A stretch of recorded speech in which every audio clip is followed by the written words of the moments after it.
how their experiences in schools, their experiences in police, how that was informed by reading books in African American history. So it started very small. He called in his major advisors and close constituents to ask what City Hall could do for them.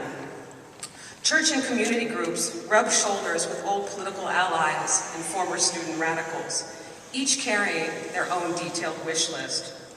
Youth activists from Black population centers of East and West Oakland numbered among this group of insiders.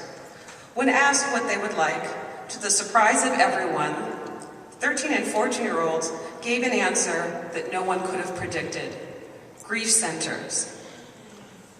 Both the seriousness and the modesty of their request left the adults in the room stunned. When asked why, the children explained that their second family, composed of grandparents and elderly relatives who would raise them, were dying. Having grown up with little contact from birth mothers and fathers, many faced the prospect of losing the little family they had known. So common was the experience of parental abandonment and separation that at this tender age, many felt overwhelmed by loss. Few institutional resources existed with which to respond, hence their request to Oakland's new mayor. Not grief counseling or grief therapy, but grief centers. The use of language was telling. Their choice of the term centers harkened back to a more hopeful era of community action, Black power, and state response. It also evoked the need for a collective outlet, a way of sharing and expressing in a social forum the depth of what they felt. Upon hearing this story, I found myself thinking about it over and over, how to understand it, how to assimilate it into what I knew of the city I'd spent over a decade studying and understanding. For me, Oakland represented the home of the Black Panther Party, a relatively small city that gave birth to a new and militant form of politics that spread like wildfire across the United States and several countries. Thinking about the profundity of children and adolescents requesting grief centers in the 4 decades after the party's founding led me to think about how the war on drugs and the crack epidemic transformed Black communities across the country. The concept also provided a window for understanding the differences between the Black Power generation of the 1960s and 1970s and their children coming of age under Ronald Reagan, of which I am one, and one step further removed, their grandchildren under Barack Obama. As is evident from these reflections, my second motivation grows out of nearly a decade of collecting research on radical Black movements in California.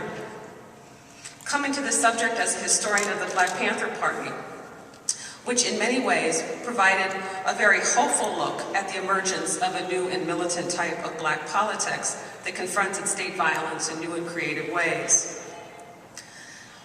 However, in conducting interviews with former party members, I noted that significant numbers of former activists suffered dead periods in the 80s, and this is a term that I just came up with, I didn't know what to call it, dead periods, and early 90s before entering drug recovery and continuing on with their lives.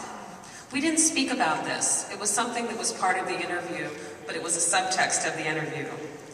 For those who outlived crack, many suffered survivor's guilt and an unincorporated expanse within their lives that remained hard to reconcile with what came before or after. For many, this lost period spanned Ronald Reagan's second term through the early years of the Clinton administration.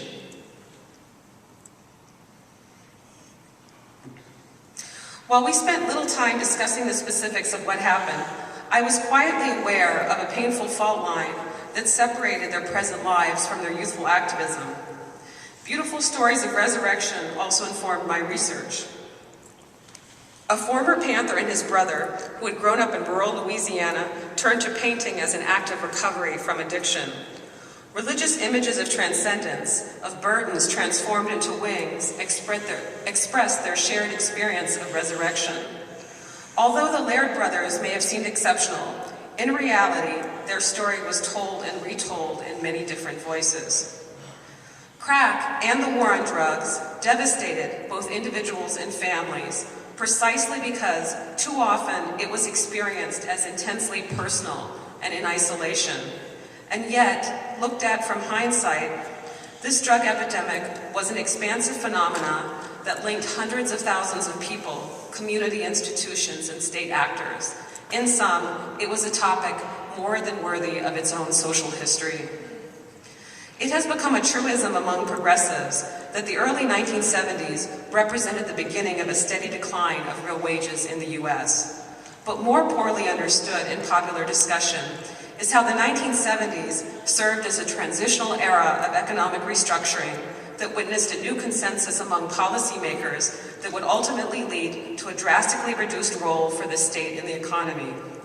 Like much of the rest of the world, African Americans faced a global capitalist crisis that would have profound effects on American social policy and domestic spending, ultimately unraveling the post-war liberal consensus of Keynesian social welfare.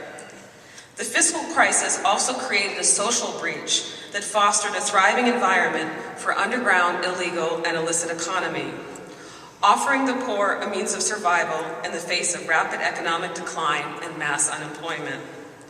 The brutal social retrenchment, anti-communist foreign policy, and support for mass incarceration under Ronald Reagan, and the resulting spread of crack cocaine, and in a related development, HIV and AIDS, through low-income communities, profoundly changed and irreparably damaged the historical continuity from an earlier era of Black radicalism. A number of individual elements had devastating effects. The spread of substance abuse among former activists, large numbers of women, and the community more broadly, combined with the emergence of a hyper-capitalist youth culture, had a widespread impact not only on Black life, but also on Black consciousness.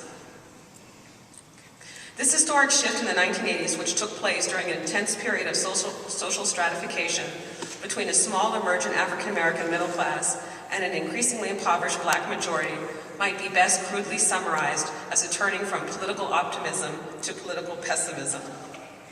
Crack: A Social History is an attempt to make sense of why this experience was so common to several generations of parents, children, and its long-term effects, grandchildren. In its totality, crack and the war on drugs had a devastating intergenerational impact on African-American communities in the 3 decades after the civil rights and Black Power movements.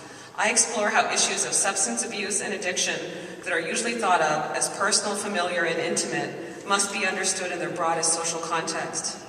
I trace the dialectic between the crack trade and the war on drugs that transformed the social fabric of Black urban communities across the nation. Starting with the death of Huey Newton in 1989, I moved backward to explain how this drug made such deep inroads into a broad spectrum of African American life across region, class, age, and gender. Because of time, I don't have time to talk about this in detail, but part of the framework that I'm using to talk about this is internal colonization.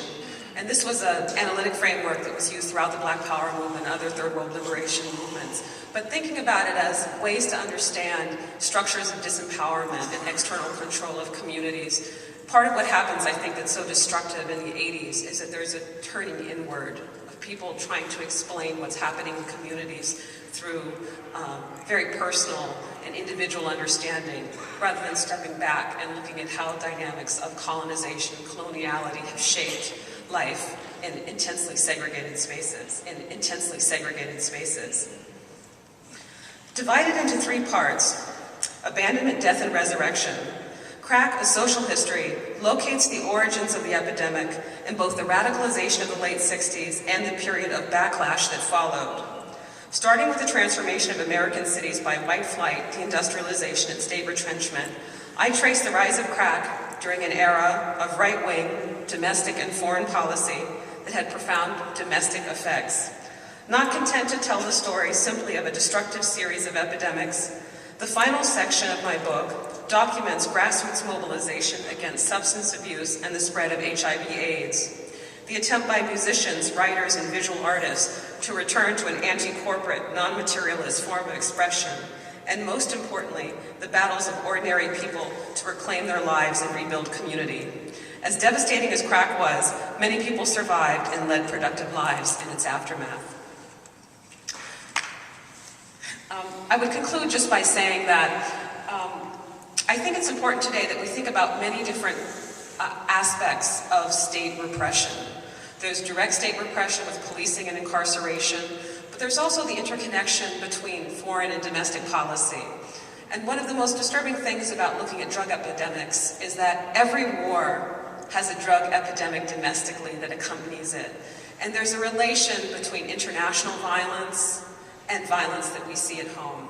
So I'd like to conclude just by thinking about the suppleness of the state, that we think about how prison and incarceration and policing is also linked to foreign policy, because you can't understand what's happening not only with the war on drugs, but the expansion of the crack economy without looking at foreign policy in Central America and how important that is to the expansion of the crack economy inside the US. So I would conclude just by thinking about a very broad lens for approaching mass incarceration and policing.